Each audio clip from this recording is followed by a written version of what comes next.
যে আসার সময় শুয়ে আসছিল না, তো ওই সময়টা থেকেই শুয়ে আছে। আমি শুয়ে অবস্থাতে পাপাকে বিছনায় রেখে ব্যাগপত্র ঘরে আনলাম। এদিকে পাপা শুয়ে আছে, মসুরটা লাগিয়ে দিলাম পাপাকে।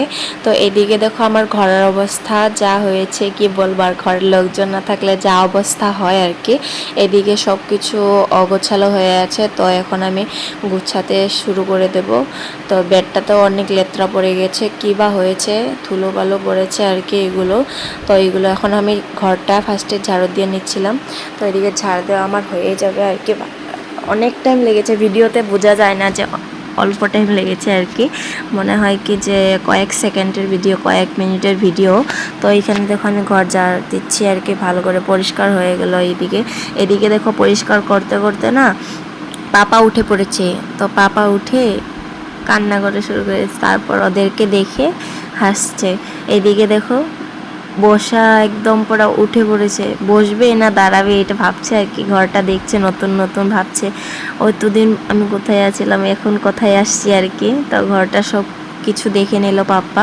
তো এদিকে তো দিদি বলছিল জানি ওকে, তো হাসছে দেখছো। আর ঠাম্মি আদর করে নিল অল্প, এদিকে দিদিও আদর করে দিচ্ছে। তারপর আবার দিদিকে দেখছে আর কি, অনেক দিন পর দেখেছে তো তার জন্য আর কি। এদিকে আমি আবার ঠাম্মির কাছে দিয়ে পাপাকে এদিকে আবার সাফা করতে লেগে পড়েছি, কারণ আধা হয়েছিল, পাপা উঠে গেছিল অল্প পরেই। তো ওই জন্য আর কি আবার জ্বালানাগুলো সব খুলে খুলে সাফা করেছি এদিকে।